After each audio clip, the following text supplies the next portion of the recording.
క్రీస్తునాథునియందు ప్రియమైన దేవుని బిడ్డలారా, దీవాని ప్రేక్షకులారా, పరిశుద్ధ గ్రంథ పరమార్థము లెక్సియో దివీనా అనేటువంటి ఈ కార్యక్రమానికి మిమ్మల్ని అందరినీ ప్రేమపూర్వకంగా ఆహ్వానిస్తున్నాను. ఈ కార్యక్రమంలో పాలు పంచుకుంటూ తమ యొక్క సహాయాన్ని అందిస్తున్నటువంటి సహోదరుడు విజయ్ గారికి, అదేవిధంగా సిస్టర్ జ్యోతిష గారికి ప్రేమపూర్వక ఆహ్వానాన్ని పలుకుతున్నాం. ఈనాడు మనము సామాన్య కాల 18వ ఆదివారపు సువిశేష పట్టణాన్ని ధ్యానించబోతున్నాం. క్రీస్తు ప్రభు నిర్జన ప్రదేశంలో 5 రొట్టెలను 2 చేపలను తీసుకొని 5,000 మందికి పైగా ఆహారాన్ని సమకూర్చినటువంటి వృత్తాంతాన్ని మనం ధ్యానించబోతున్నాం.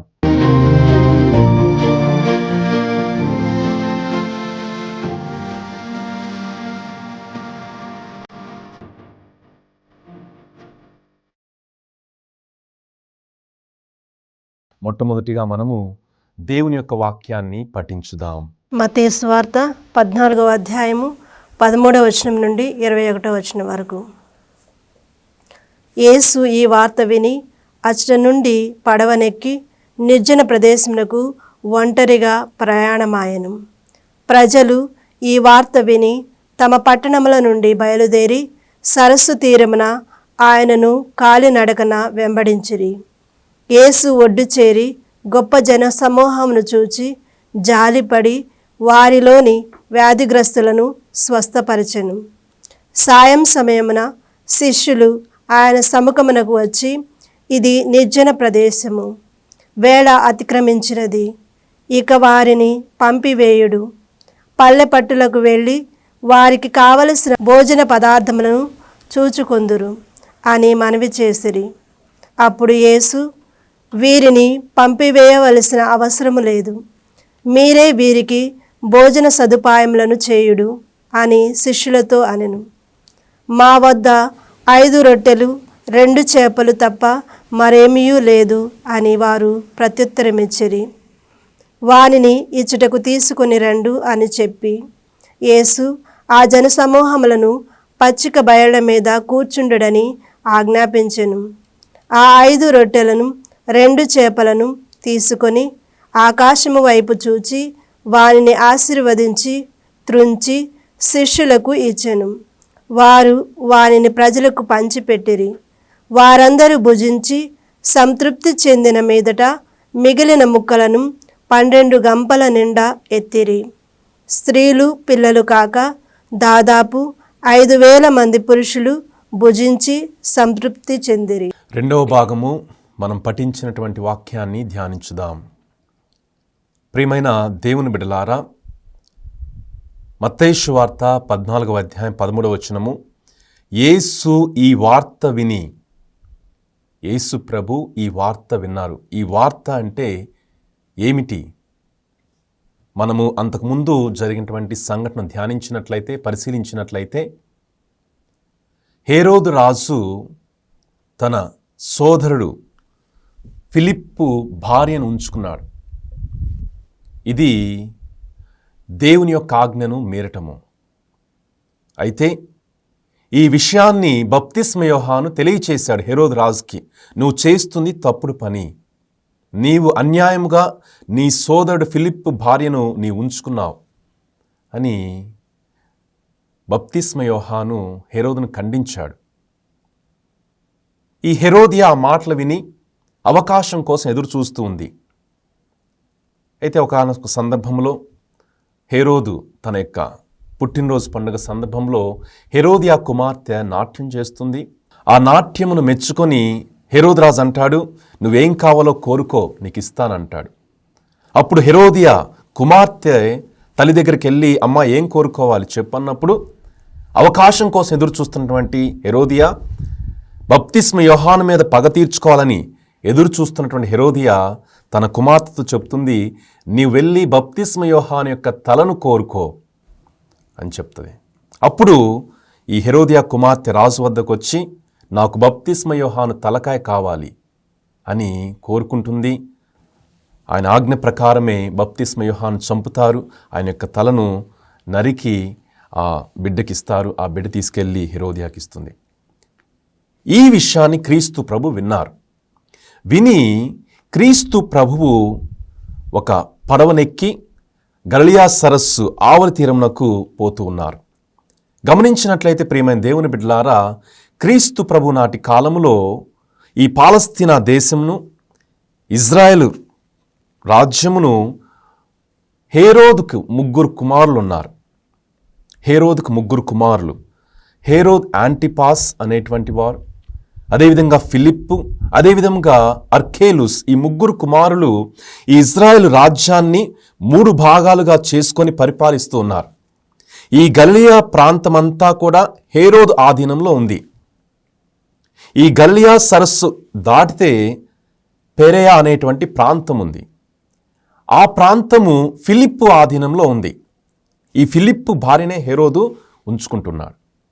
క్రీస్తు ప్రభు ఈ మాట విని హేరోదు పరిపాలిస్తున్నటువంటి ఆ గలిలయ ప్రాంతం నుండి పెరేయా ప్రాంతమునకు, అనగా ఫిలిప్పు ఆధీనంలో ఉన్నటువంటి ప్రాంతమునకు, ఆ ప్రాంతంలో ఉన్నటువంటి ఒక నిర్జన ప్రదేశమునకు క్రీస్తు ప్రభు వెళ్ళారు. క్రీస్తు ప్రభు ఆ గలిలయ ప్రాంతంలో ఉంటే హేరోదు వలన తన యొక్క ప్రాణానికి ప్రమాదం వచ్చేటువంటి అవకాశం ఉంది. క్రీస్తు ప్రభు మరణించాల్సినటువంటి సమయం ఇంకా ఆసన్నం కాల. ఇంకా క్రీస్తు ప్రభు బోధించాల్సినటువంటి విషయాలున్నాయి, చేయాల్సినటువంటి కార్యాలున్నాయి. కాబట్టే క్రీస్తు ప్రభు ఆ ప్రాంతం నుండి ఈ పెరేయా ప్రాంతమునకు వచ్చారు.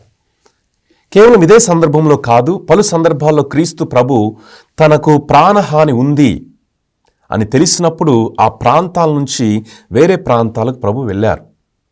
గమనించినట్లయితే మత్తయి సువార్త 4వ అధ్యాయం 12వ వచనంలో యోహాను చెరసాలలో బంధింపబడ్డాడు అని ప్రభు విని ఆ ప్రాంతం నుంచి వేరే ప్రాంతానికి వెళ్తారు.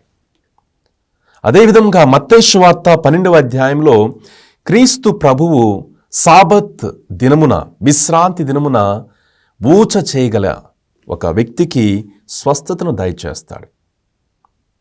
కరుణతో, కృపతో ఆ వ్యక్తిని ప్రభు స్వస్థతపరుస్తాడు. కానీ ధర్మశాస్త్ర బోధకులు, పరిసయ్యులు ప్రభు ఈ కార్యాన్ని విశ్రాంతి దినమున చేశాడు అని కోపముతో ఆయనను చంపాలనుకుంటారు, పన్నాగాలు పన్నుతూ ఉంటారు. ప్రభువు అది తెలుసుకొని ఆ ప్రాంతం నుంచి వేరే ప్రాంతానికి వెళ్తారు. అదేవిధంగా ఈనాటి ఈ సువిశేష పట్టణంలో కూడా క్రీస్తు ప్రభు గలిలయ ప్రాంతం నుంచి పడవెక్కి వేరే ప్రాంతానికి పోవటం మనం చూస్తున్నాం, ఆ నిర్జన ప్రదేశంలోనికి. అయితే ప్రభు ఆ నిర్జన ప్రదేశంలో ఉన్నప్పుడు జన సమూహములు ఆయనను వెంబడించాయి. ఆ జన సమూహం చూసినప్పుడు ప్రభు కరుణ కలిగి వారికి స్వస్థతను దయచేశారు. అది మొట్టమొదటిగా మనం గమనిస్తూ ఉన్నాం.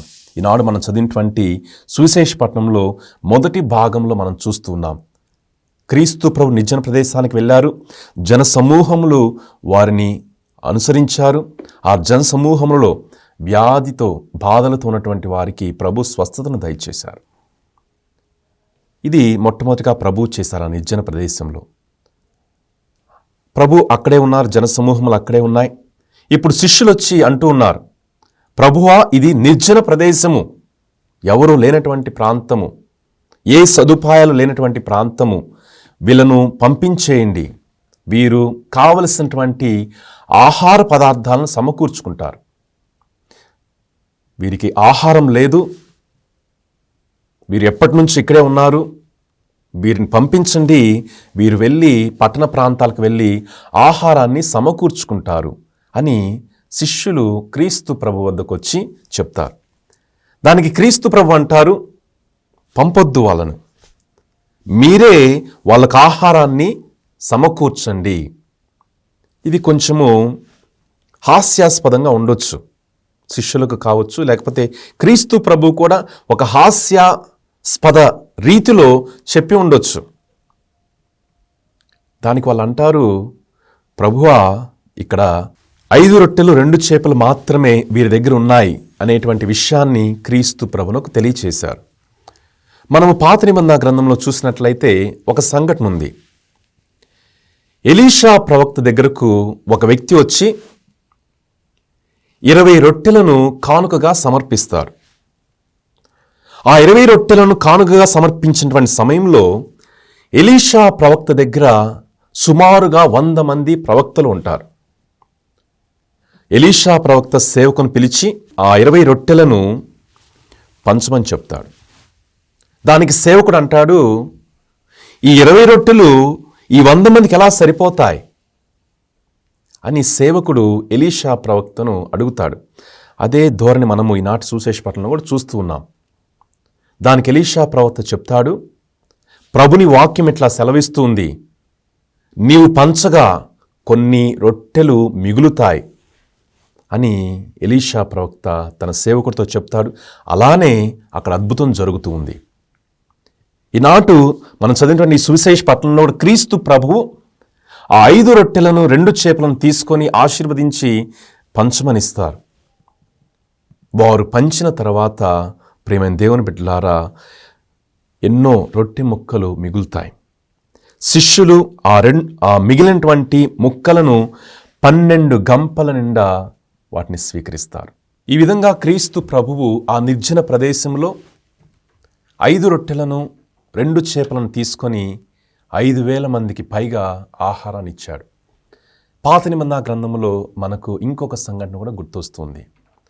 ఇజ్రాయెల్ ప్రజలు ఐగుప్తు దేశం నుండి వెడలి ఆ ఎడారిలో ప్రయాణం చేస్తున్నటువంటి సమయంలో ఆహారము లేక దేవుని పైన వారు ఎగబడినప్పుడు మోషేకు దేవుడు చెప్తారు, దేవుని ద్వారా దేవుని సహాయముతో దేవుని యొక్క శక్తితో ఆకాశం నుండి మన్నా ఆ ఎడారి ప్రాంతంలో పడుతూ ఉంది. ఇది అద్భుత రీతిలో జరుగుతున్నటువంటి విషయము, సంఘటన. దీన్ని ఇజ్రాయెల్ ప్రజలు ఎంతో గొప్పగా చెప్పుకునేటువంటి వారు, దాన్ని మరిచిపోయేటువంటి వారు కాదు.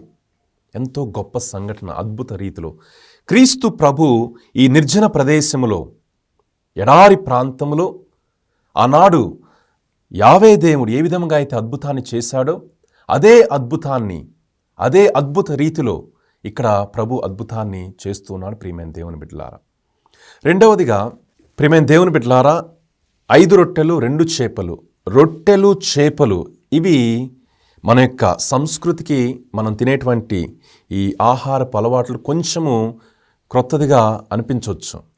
కానీ యూదులకు వాళ్ళు పండుగలు చేసుకున్నటువంటి సమయంలో ఇవి ప్రధానమైనటువంటి ఆహార పదార్థాలు.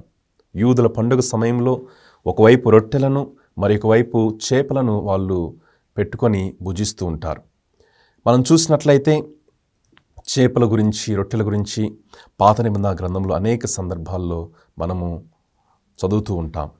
ఈ విధంగా ప్రియమైన దేవుని బిడ్డలారా, క్రీస్తు ప్రభు నిర్జన ప్రదేశంలో ఈ 5 రొట్టెలను 2 చేపలను ఆహారముగా 5,000 మందికి పంచించారు. దీనిని బట్టి ప్రభు ఇంకొక విషయాన్ని కూడా మనకు తెలియచేస్తున్నారు. మొట్టమొదటిగా వారు వ్యాధిగ్రస్తులను స్వస్థతపరిచారు. రెండవదిగా వారు ఆ ఎడారి ప్రాంతంలో నిర్జన ప్రదేశంలో వారికి కావలసినటువంటి ఆహారమును సమకూర్చారు. అంటే మనం విశ్వసించేటువంటి ప్రభువు, మన అవసరాలలో సమకూర్చేటువంటి ప్రభువు అనేటువంటి సత్యాన్ని, విశ్వాసాన్ని ప్రభు ఈనాటి సువిశేష పట్టణం ద్వారా బోధిస్తూ ఉన్నారు. ఇప్పుడు కొంత సమయం విరామం తీసుకుందాం.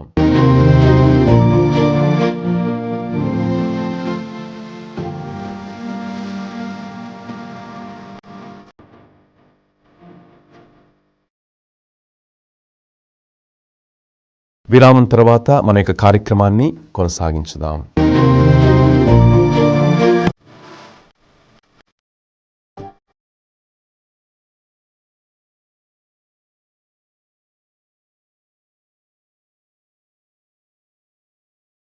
అంటే అప్పుడు అది మోషే డైరెక్ట్ మన్నాను కురిపించింది, కానీ ఇక్కడ జీసస్ అంటే రొట్టెలను ప్లస్ చేపలను పెట్టి ఆశ్రయించింది కదా, కానీ అక్కడ ఏం లేదు కదా, డైరెక్ట్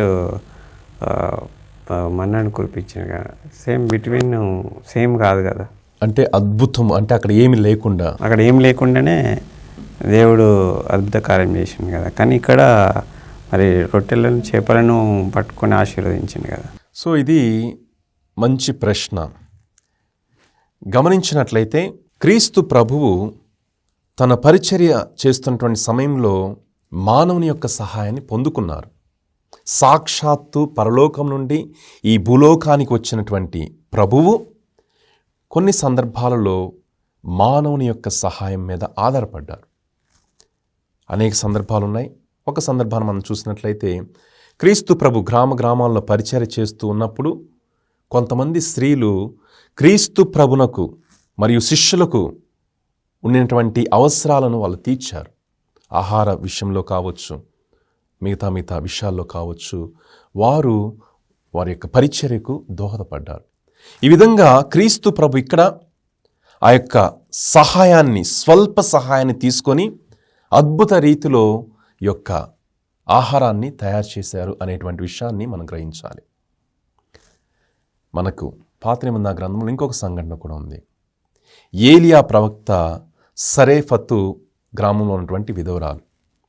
ఏలియా ప్రవక్త సరేఫతు గ్రామంలో ఉన్నటువంటి విధవరాల దగ్గరికి వెళ్తాడు. సందర్భం ఏమిటంటే ఇజ్రాయేలు రాజ్యంలో గొప్ప కరువు వస్తుంది. ఆహారం లేక అందరూ అలమటిస్తూ ఉంటారు.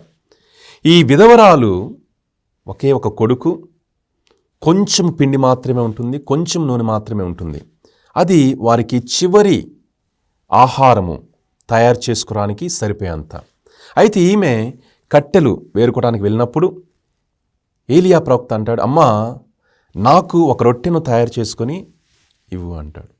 అప్పుడు ఆమె చెప్తుంది, అయ్యా నా కుండలో కొంచెం మాత్రమే పిండి ఉంది, ఇది కేవలము మాకు ఒక్కసారి భోజనం చేసుకొని తినడానికి మాత్రమే సరిపోతుంది అని ఆమె ఏలియా ప్రవక్తతో చెప్తుంది. అప్పుడు ఏలియా ప్రవక్త అంటాడు, అమ్మా నువ్వు మొట్టమొదటిగా తయారు చేసుకొని చిన్న రొట్టెను తయారు చేసుకొని నాకు ఇవ్వు. నీ కుండలో పిండి తరగదు, నీ పిడతలో నూనె తరగదని ఏలియా ప్రవక్త ఆమెతో చెప్తాడు.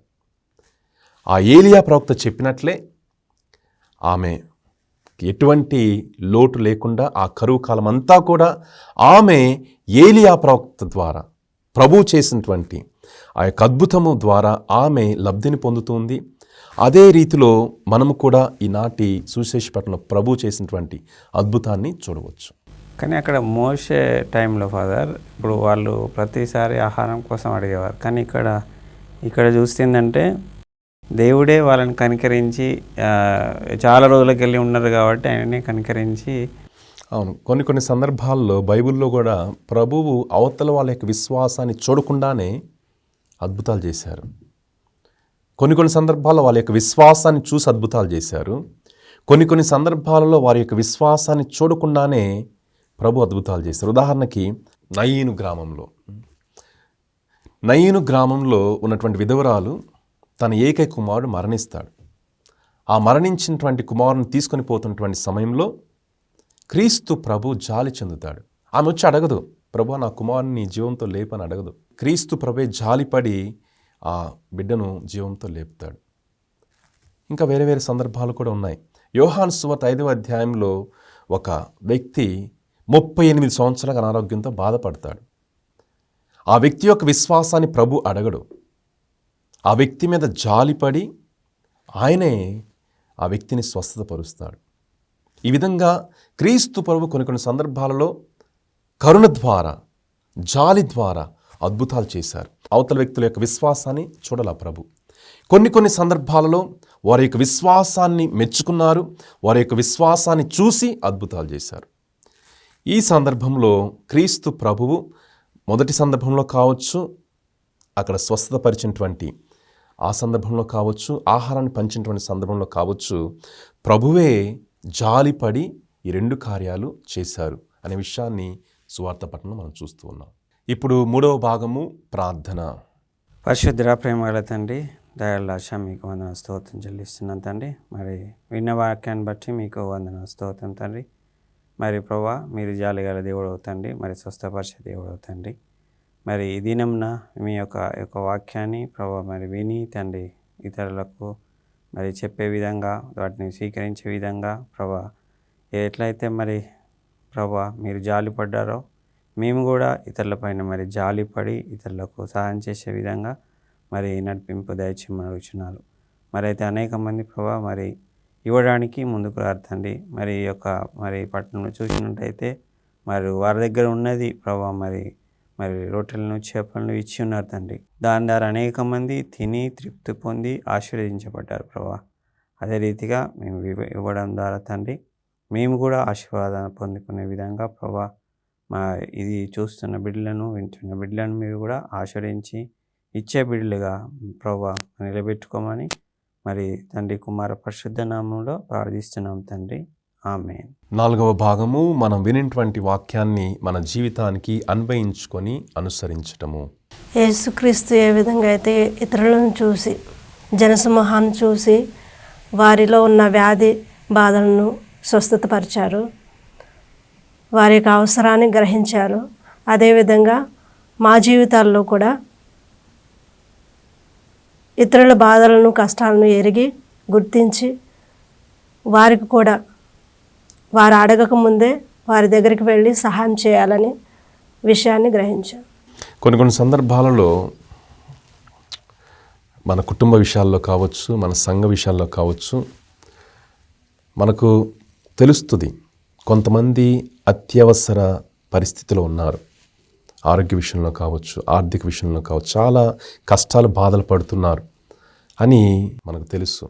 అయినప్పటికీ మనము ఎదురు చూస్తాం, అతను వచ్చి సహాయం అడిగితే నేను సహాయం చేస్తాను. కానీ క్రీస్తు ప్రభువు అడగక ముందే 2 అద్భుతాలను ఈనాటి సువిశేషపట్నంలో చేశారు. అటువంటి కరుణ, అటువంటి హృదయము, కష్టములో ఒక వ్యక్తిని చూసినప్పుడు చలించేటువంటి హృదయము మనలో ఉండాలి. కొన్నిసార్లు కుటుంబంలో కుటుంబ సభ్యులే అనారోగ్యంతో ఉన్నప్పుడు మనకేం లేదు, నాకేం సంబంధం లేదు అన్న రీతిలో ఉంటాం, సొంత కుటుంబ సభ్యులే. కానీ ప్రభు ఈనాటి సువిశేషపట్నం ద్వారా అటువంటి కరుణ, అటువంటి కృప మనము ఇతరుల మీద చూయించినప్పుడు, అటువంటి దయను మనం కలిగి జీవించినప్పుడు మనకు తగినటువంటి బహుమానాన్ని ప్రభు తప్పకుండా దయచేస్తారు. ఈ విధంగా ప్రియమైన దేవుని బిడ్డలారా, ఈనాటి సువిశేషపట్నం ద్వారా మనం విశ్వసించేటువంటి ప్రభువు కరుణ కలిగినటువంటి ప్రభు, దయ కలిగినటువంటి ప్రభు అనేటువంటి సత్యాన్ని మనం తెలుసుకున్నాం. అదేవిధముగా ఆయనను అనుసరించేటువంటి మనము, ఆయన శిష్యులమైనటువంటి మనము ఇతరుల పట్ల అటువంటి దృక్పథంతో జీవించాలి, అటువంటి దృక్పథంతో ప్రవర్తించాలి అనేటువంటి విషయాన్ని మనం తెలుసుకున్నాం. కాబట్టి అటువంటి కృప కొరకు మనము ప్రార్థన చేద్దాం. ఇప్పుడు చివరి ఆశీర్వాదము. ప్రభు మీతో ఉందురుగాక, మీ ఆత్మతోనూ ఉండునుగాక. సర్వశక్తిగల సర్వేశ్వరుడు పితా, పుత్ర, పవిత్ర ఆత్మ ప్రభు మిమ్మల్ని అందరినీ దీవించి ఆశీర్వదించి కాచి కాపాడుదురుగాక. ఆమేన్.